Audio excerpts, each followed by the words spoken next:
तेरा कलाम रहेगा कायम पहाड़ जब ना रहे खुदाया, तेरे मुंह की एक बात भी टलेगी ना चाहे कुछ भी हो। तेरी मान दिए है जिंदा सोने से भी कीमती, मेरा दिल ये दे गवाही है ये किताब अजीम। नाज़िल करे अपना कलाम शिकस्ता दिलों को सुकून मिले, तारीखी दूर हो मेरी राहें रोशन कर। दिल अपना कलाम कसरत से ए खुदा बदल दे, रिहाई दे कसरत से फल मिला, कलाम रहेगा कायम पहाड़। अजीज नाजरीन, मैं अयाद ज़रीफ आप तमाम देखने वालों को हमारे रोज के बाइबली मुतालियाती प्रोग्राम की नई किस्त में खुशामदीद कहता हूँ। नाजरीन, इस प्रोग्राम में हम बाइबल मुकद्दस की तमाम किताबों यानी पैदाइश मुकाशवा तफसीली मुताला आपके लिए पेश कर रहे हैं। अगर आप ये प्रोग्राम पहली बार देख रहे हैं और हमारी गुज़िश्ता इक़साम देखना चाहते हैं तो हमारी वेबसाइट biblimutalia.com विजिट कीजिए, और अगर आपका कोई सवाल हो तो हमारे ईमेल एड्रेस info@biblimutalia.com पर भेजिए, या फिर वक्फे के दौरान स्क्रीन पर दिए गए नंबर्स पर आप हमें कॉल कीजिए, हम इसका जवाब आपको ज़रूर देंगे। नाज़रीन, अभी हम अंबिया अकबर की किताबों में से हिजकिय्याह की किताब का मुताला कर रहे हैं और आज हम 11वें बाब का मुताला शुरू करेंगे। मैं चाहूँगा कि आप अपनी बाइबल मुकद्दस खोलिए और आज के मुताले में शामिल हों। बाइबल मुकद्दस की हर किताब ही बहुत अहम है, बिलखुसूस ये नबूवती किताब थोड़ी सी मुश्किल है और इसकी वजाहत करना थोड़ा मुश्किल है, लिहाजा हमारे पास एक नादिर मौका है कि हम इस अजीम किताब का मुताला कर सकें। सो बाइबल मुकद्दस खोलिए और आज का मुताला गौर से सुनिए, अपने सवालात नोट कीजिए, हमें भेजिए और हम इसका जवाब आपको ज़रूर देंगे। प्रोग्राम का आगाज़ करने से पहले मैं स्टूडियो में आए खुदा के खादिम का खैर मकदम करूंगा। खुशामदीद भाई यूसुफ। बहुत शुक्रिया भाई। और स्टूडियो में आए दीगर मेहमानों को भी खुशामदीद। नाजरीन, हम एक छोटे से वक्फे के बाद मुताले का बाकायदा आगाज़ करेंगे।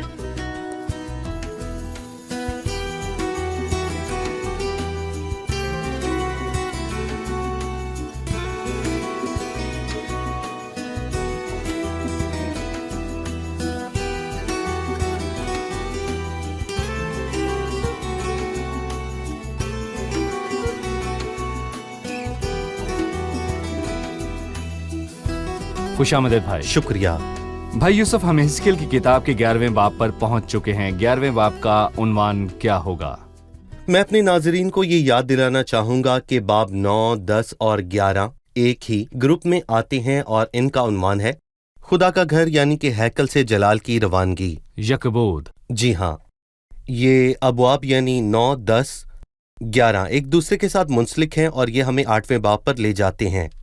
जैसा कि आगाज में खुदावन ने हैकल के 25 बुजुर्गों को मलामत की, जिनके बारे में हम 8वें बाब में पढ़ते हैं। वो 25 बुजुर्ग खुदा की तरफ पीठ किए हुए मशरिक की तरफ देख रहे थे और यहाँ पर हम उन शरीरों पर खुदावन की अदालत के बारे में पढ़ते हैं। सो इस बाब के दूसरे हिस्से में हम इस किताब में पहली बार लोगों की वापसी के साथ एक वादा देखते हैं और इसमें अच्छी बात यह है कि इसका तज़किरा पहले हुआ है कि जब खुदावंद का जलाल खुदा के घर से मुकम्मल तौर पर रुखसत हो गया। मैं चला जाऊंगा, ये अदालत और इंसाफ है, लेकिन फजल से मैं वापस आऊंगा। एक बार मैं फिर वापस आऊंगा और उन लोगों को फिर बहाल करूंगा। भाई यूसुफ, आपने 25 आदमियों का हवाला दिया जिनका जिक्र 8वें बाब में किया गया और उनका गुनाह ये था कि वो मशरिक की तरफ देख रहे थे। आपने एक जुमला कहा कि उन्होंने खुदा की तरफ अपनी पीठ की। मशरिक की तरफ देखने में गलत बात क्या है और कैसे पता चलेगा कि उन्होंने खुदा की तरफ अपनी पीठ की? अगर हम बाब 8 की 16वीं आयत को पढ़ें तो वहां कुछ यूं लिखा है, हैकल के दरवाजा पर आस्ताना और मज़बा के दरमियान तकरीबन 25 शख्स हैं जिनकी पीठ खुदावंद की तरफ है और उनके मुंह मशरिक की तरफ हैं। खैमा इज्तिमा का दरवाजा मशरिक की तरफ था और हैकल में दाखिल होने का दरवाजा मैं कहूंगा कि वो भी मशरिक की तरफ था। लिहाजा जब भी कोई खुदावंद के पास आता है तो उसका मुंह मगरिब की तरफ होता है। बदकिस्मती से उन्होंने अपनी पीठ हैकल की तरफ की हुई थी और उनका मुंह मशरिक की तरफ था। पर उन्होंने ऐसा क्यों किया? क्योंकि बुत परस्त सूरज की परस्तिश इसी तरह करते हैं, लिहाजा वो हमेशा मशरिक की तरफ देखते थे। सो जो कोई भी खुदावंद के पास आता है उसकी पीठ सूरज की तरफ होती थी और वो मगरिब की तरफ अंदर आता था, और ये खैमा इज्तिमा और हैकल के नक्शे के मुताबिक जी हाँ। और यकीनी तौर पर नए अहदनामे की रोशनी में परस्तिश करने के लिए मशरिक, मगरिब, शुमाल, जनूब की तरफ सिमत करने का कोई ताल्लुक नहीं, क्योंकि सच्चे परस्तार रूह और सच्चाई से उसकी परस्तिश बिल्कुल, करेंगे। खुदा रूह है, वो मखसूस सिमत में नहीं बैठता। लेकिन अगर हम अपने खुदावंद को एक नमूने के तौर पर देखें तो उसने हमेशा आसमान की तरफ हाथ उठाए। जब जी। उसने रोटियों पर बरकत चाही तो उसने इसी तरह किया। लाजर की कब्र पर भी उसने इस तरह किया, और यूहन्ना 17 में भी उसने अपनी आंखें आसमान की तरफ उठाईं। ये बहुत अच्छी बात है, लेकिन हम ऐसा करने के पाबंद नहीं है, क्योंकि खुदा रूह है और वो हर जगह मौजूद है। शुक्रिया। अब मैं चंद आयात पढ़ना चाहूंगा, फिर आपसे सवाल करूंगा। और रूह मुझको उठाकर खुदाउन के घर के मशरकी फाटक पर, जिसका रुख मशरिक की तरफ है, ले गई, और क्या देखता हूं कि उस फाटक के आस्ताने पर 25 शख्स हैं, और मैंने उनके दरमियान याजनिया बिन अजूर और फिल्तिया बिन बेनाया लोगों के उमरा को देखा। और उसने मुझे फरमाया कि ए आदमजाद, ये वो लोग हैं जो इस शहर में बदकारी की तदबीर और बुरी मशवरत करते हैं, जो कहते हैं कि घर बनाना नज़दीक नहीं है, ये शहर तो देग है और हम गोश्त हैं। दो लोग जिनके नामों का यहाँ जिक्र किया गया है, उनके मुतल्लिक आपकी क्या राय है? याजनिया बिन अजूर और फिल्तिया बिन बेनाया जो लोगों के उमरा थे, और उन लोगों ने ये कौल कहा, घर बनाना नज़दीक नहीं है, ये शहर तो देग है और हम गोश्त हैं। ये अच्छे नाम हैं, बहुत खूबसूरत हैं। ये मुकाशवा 3 की तरफ इशारा करते हैं, जहां लिखा है तू जिंदा कहलाता है और है मुर्दा। यहां मसला नाम का नहीं, बल्कि ये है कि आपकी सच्चाई क्या है। हो सकता है कि आप बहुत बड़ा नाम रखते हो, लेकिन दर हकीकत आप कुछ भी ना हो। यज़निया का मतलब है खुदावंद सुनता है। जी। अजूर का मतलब है मददगार, खुदा मददगार है। और फिलतिया का मतलब है कि खुदा महफूज करता है। ये सब अच्छे नाम हैं। बनाया का मतलब है कि खुदा तामीर करता है, लेकिन काश के वो अपने नामों की तरह अच्छे होते।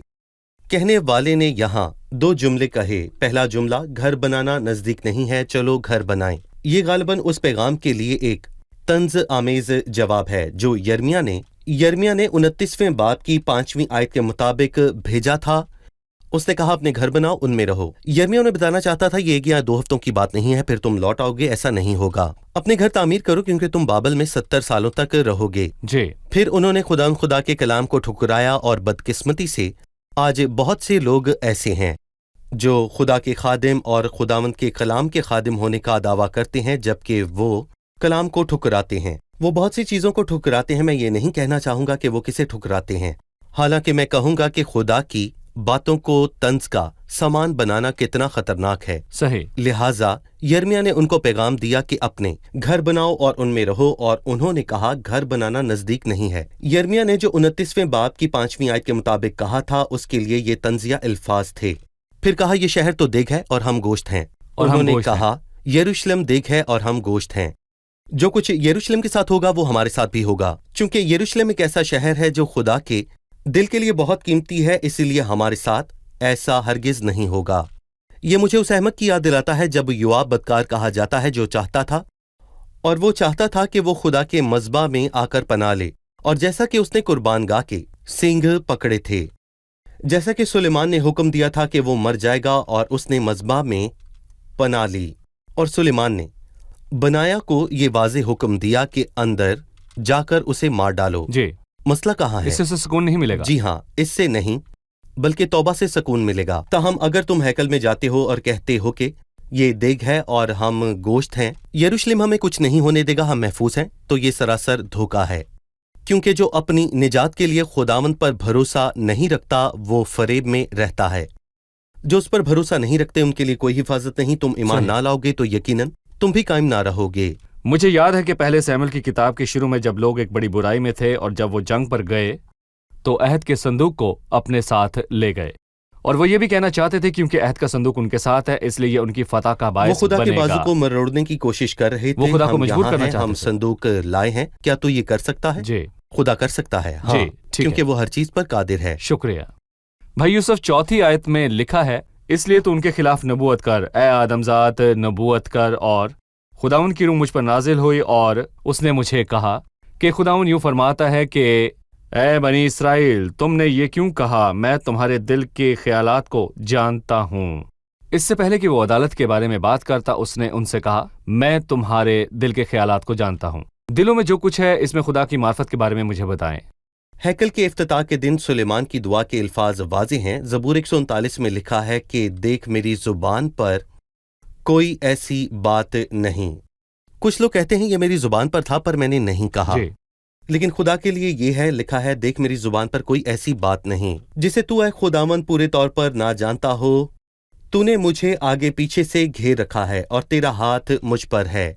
ये इरफान मेरे लिए नहायत अजीब है, ये बुलंद है और मैं इस तक नहीं पहुंच सकता। और हम ये जानते हैं कि खुदा ये सब कुछ जानता था। मैं तुम्हारे दिल के ख्यालात को जानता हूँ।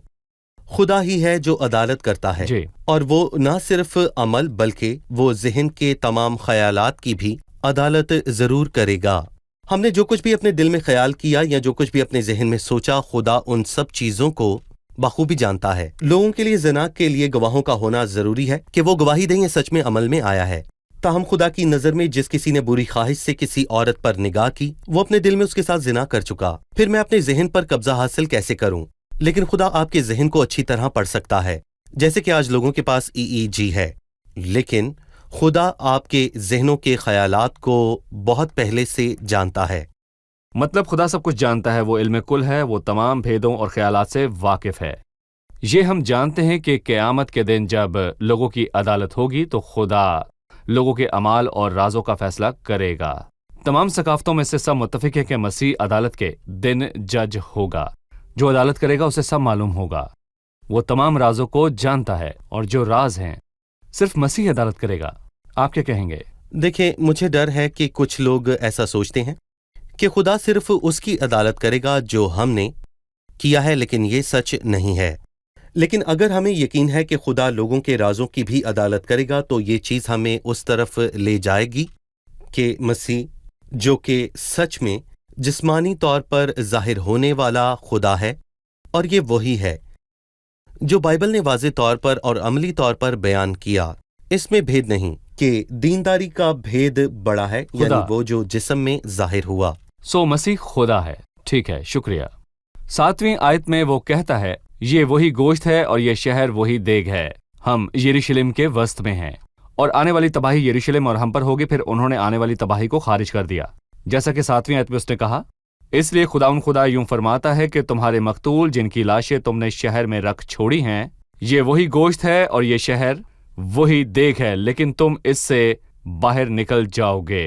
तुम तलवार से डरे हो और खुदा फरमाता है कि मैं तलवार तुम पर लाऊंगा और मैं तुमको उससे बाहर निकालूंगा और तुमको परदेसियों के हवाले कर दूंगा और तुमको सजा दूंगा। तुम तलवार से कत्ल होगे। इसराइल की हदूद के अंदर मैं तुम्हारी अदालत करूंगा। तुम जानोगे कि मैं खुदावंद हूं। उनकी अदालत हुई पर शहर से बाहर हुई। वो कहना चाहते थे कि हम शहर में हैं, हम गोश्त हैं और ये देग है, लेकिन उसने कहा मैं तुमको बाहर निकालूंगा। दर हकीकत अगर वो ये कहते हैं कि ये देग है और हम गोश्त हैं तो देग तबाह हो जाएगी और यरूशलेम तबाह हो जाएगा, और यही हुआ। उसे जला दिया गया।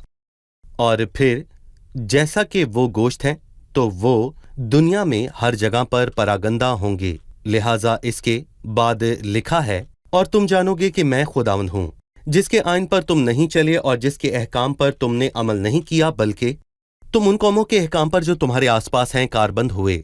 और हम जानते हैं कि मुस्तकबिल में, मेरा मतलब है कि जब मसीह आया तो उसे उसके अपने लोगों ने जिनके लिए वो जमीन पर आया रद्द किया और उनकी जमीन खून का मैदान बन गई। और इब्रानी लफ्ज जिसका मतलब है खून का खेत, बिल्कुल इब्रानी लफ्ज की तरह है।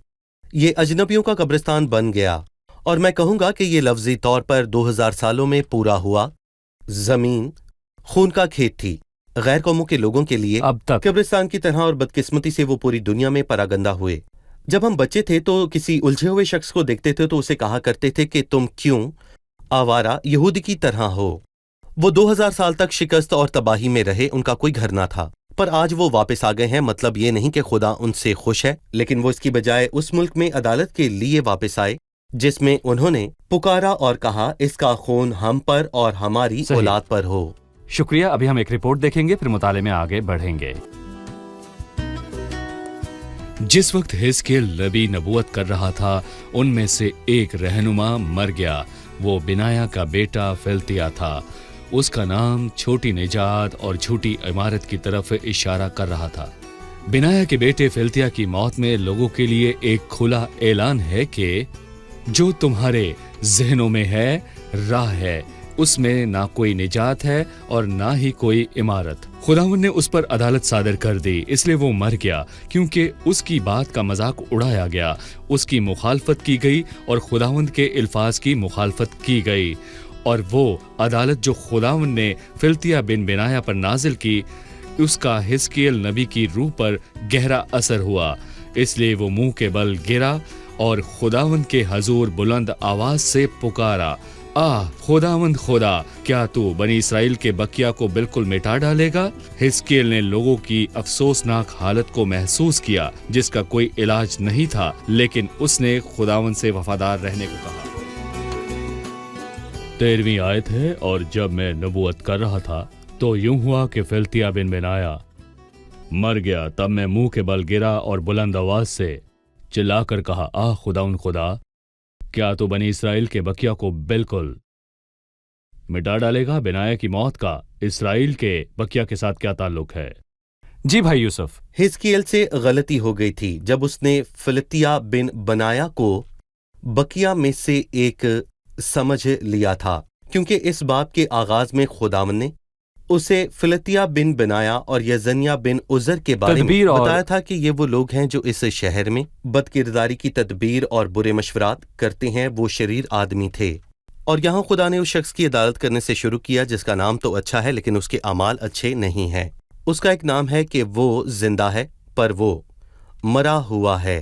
ताहम खुदावंद ने इससे अगली आयत में उससे कहा, ए आदमजाद, तेरे भाइयों यानी तेरे कराबतियों, बल्कि सब बनी इसराइल से उन सब से यरूशलेम के बाशिंदों ने कहा है, खुदावंद से दूर रहो, ये मुल्क हमको मिरास में दिया गया है। वो नहीं चाहते थे कि उनके भाई यरूशलेम में दाखिल हों। यरूशलेम हमारा है और हैकल ये भी हमारी है, लिहाजा खुदा इसका जवाब दो मुतजाद तरीकों से देगा।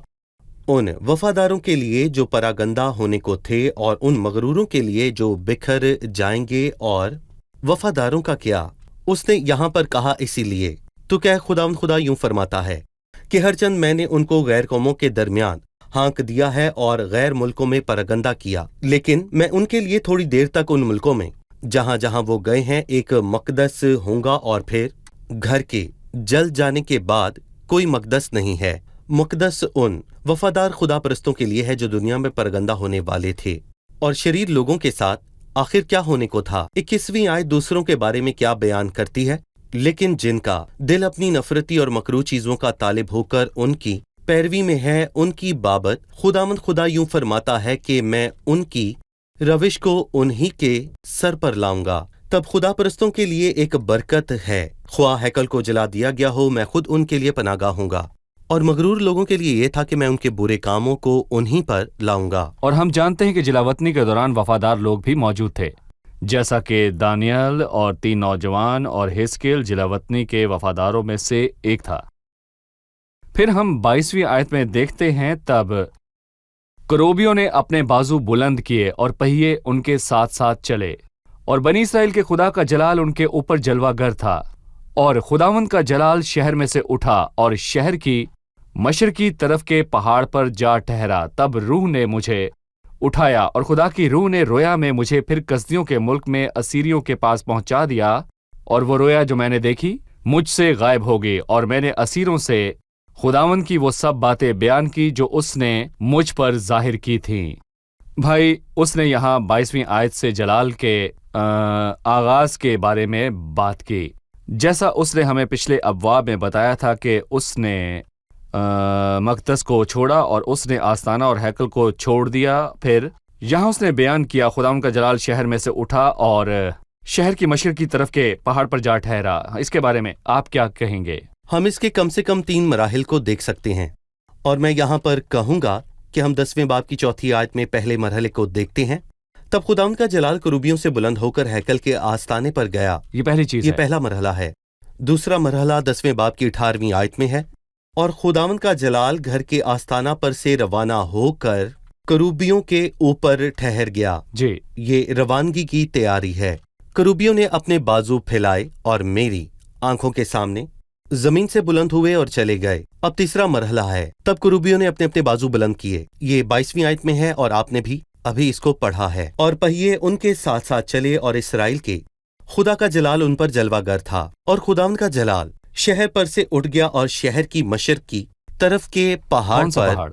जा ठहरा। जैतून का का पहाड़। पहाड़, जैसा कि हम जानते हैं कि जैतून का पहाड़ शहर के मशरिक में वाक़ एक पहाड़ है, और ये नबूवत के हवाले से बहुत अहम है। जैसे कि जैतून के पहाड़ से मसीह आसमान पर उठाया गया, जो हम अमाल के पहले बाब में पढ़ते हैं। जी, और फिर जैसा कि हम जिक्रिया के 14वें बाब में पढ़ते हैं कि जैतून के पहाड़ पर खुदावंद का जलाल एक बार फिर से वापस आएगा, सही। और फिर जिक्रिया 6 से हमें ये वाज़े तौर पर पता चलता है कि जब खुदावंद दोबारा वापस आएगा तो हैकल दोबारा तामीर की जाएगी, जो मकरूहात से यानी उजाड़ने वाली मकरूहात रखी जाएंगी। ताहम खुदावंद ना सिर्फ हैकल को उस जगह पर तामीर करेगा, बल्कि जैसा कि हम हज्जी के दूसरे बाब में पढ़ते हैं कि बाद में तामीर होने वाली हैकल की शानो शौकत पहले वाली हैकल से भी ज्यादा होगी, जिसे सुलेमान ने तामीर करवाया था। पिछले घर की रौनक पहले घर से भी ज्यादा होगी। हैकल बहुत खूबसूरत थी, लेकिन बाद में आने वाली हैकल ज्यादा जबरदस्त होगी, खुदा के जलाल से भरी हुई। जलाल की हतमी वापसी। बिल्कुल। देखिए, मैं कहूंगा कि नबूवत का मकसद तबाही और बर्बादी नहीं है। किसी ने अच्छी बात कही है, और मैं इसे फिर से कहना चाहूंगा कि खुदा अदालत के जरिए से प्याले को पाक करता है ताकि इसे भरने के उसको लिए बरकत से भर दे। आपने जैतून के पहाड़ का हवाला दिया, और ये बहुत अहम अल्फाज हैं क्योंकि ये पेशन गोइयों का मौजू है। मसीह जब जैतून के पहाड़ पर आएगा, जब वो कुव्वत और जलाल के साथ आएगा, तो जलाल उसके जाने के बाद पहाड़ पर हतमी मरहले में आएगा। जैसा कि बहुत से लोग पेशन गोइयों से पहले तवक्कुफ करते हैं और कहते हैं कि वो अब कलीसिया के दौर में एक तकमील है, क्योंकि पुराने लोगों की तमाम बरक़ात और जैतून के पहाड़ का मतलब नए दौर में मसीहत की तमाम मराहत हैं। हम ये जानने के लिए फ़र्क करते हैं कि ये कैसे कहा जाए कि पेशन गोई की तकमील जुज़वी तकमील है या मुकम्मल तकमील है। एक मरहला है जिसमें जलाल कोहे जैतून को छोड़ गया, और दूसरा मरहला जब मसीह जलाल और कुव्वत के साथ कोहे जैतून पर वापस आएगा। उस वक्त आया जब मसीह की पैदाइश हुई। अलहुयत की सारी मामूरी उसी में मुजस्सम होकर सकूनत करती थी, लेकिन जैतून के पहाड़ पर से जब मसीह यीशु को उठाया गया, बाइबल में लिखा है कि वो वापस आएगा, यही यीशु मसीह जो तुम्हारे पास से आसमान पर उठाया गया, इसी तरह फिर आएगा जिस तरह तुमने उसे आसमान पर जाते देखा। जिक्रिया हमें बताता है कि जब वो आएगा तो वो जैतून के पहाड़ पर खड़ा होगा। जब वो आएगा, फिर पहाड़ एक बहुत वसी वादी में तकसीम हो जाएगा, और दोनों हिस्सों के दरमियान एक बड़ी वादी होगी। ऐसा लगता है कि ये यहोशफत की वादी है, जहां तमाम कौमें अदालत के लिए जमा होंगी, जैसा कि हमें यूएल के 3 बाब से पता चलता है। इसलिए लोग उस जगह पर जमा होंगे जहां से मसीह यीशु ऊपर गए थे और फिर से वापस आएंगे। सही, बहुत ही खास अल्फाज हैं, शुक्रिया। आइए मेहमानों से उनका सवाल जानें। 17वीं आयत में लिखा है, इसलिए तो क्या खुदावंद खुदा यूं फरमाता है कि मैं तुमको उम्मतों में से जमा कर लूंगा और उन मुल्कों में से जिनमें तुम परागंदा हुए तुमको फराहम करूंगा और इसराइल का मुल्क तुमको दूंगा। भाई यूसुफ वो उन्हें कब नील के मुल्क में फराहम करेगा? भाई यूसुफ वो उन्हें कब असराए नील के मुल्क में फराहम करेगा? देखिए, खुदा परस्त के लिए मैं कहूंगा कि हम 2 बरकत को देखते हैं।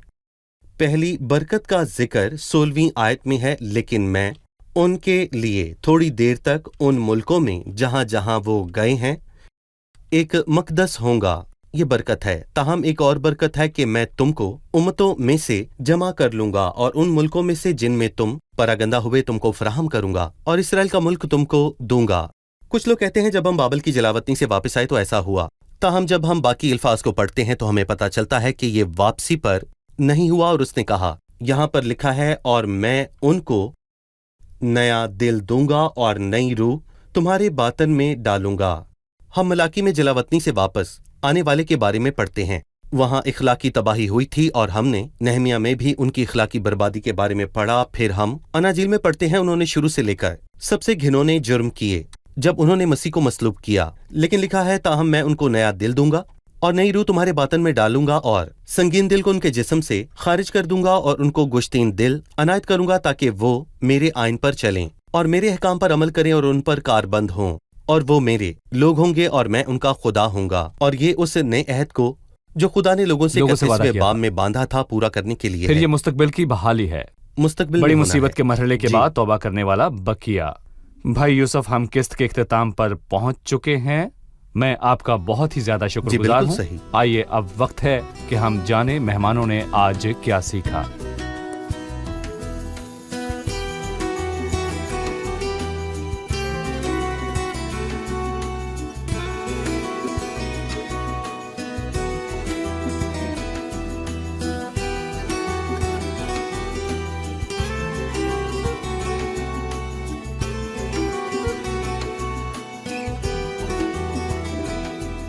آپ تیار ہیں؟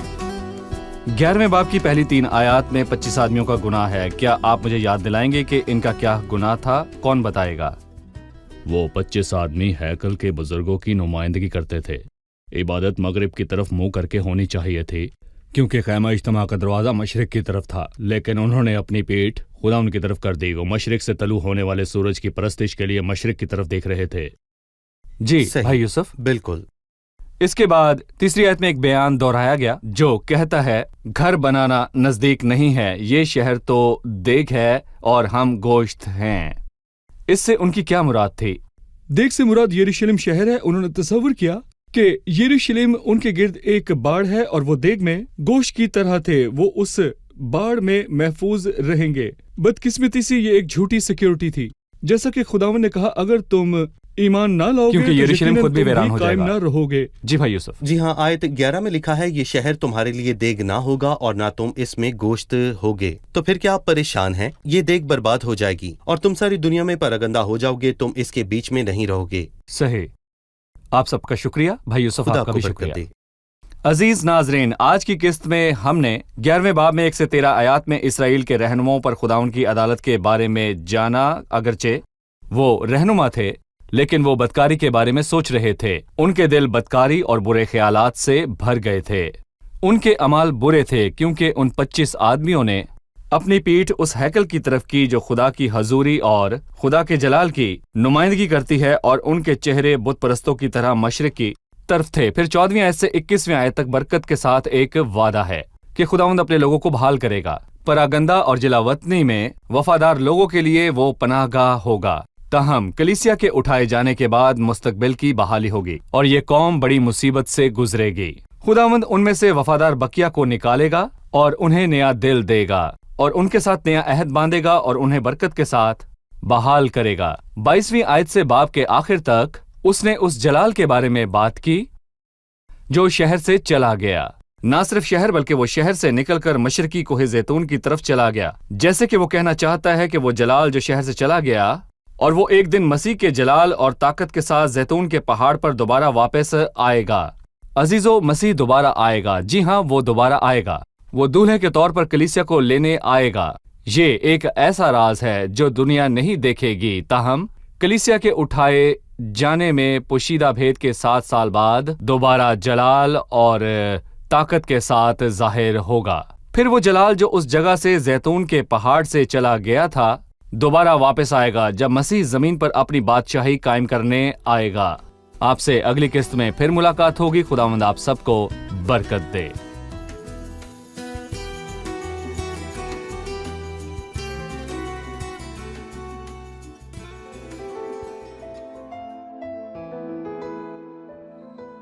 تیرا کلام رہے گا قائم پہاڑ جب نہ رہے خدایا. تیرے منہ کی ایک بات بھی ٹلے گی نہ چاہے کچھ بھی ہو.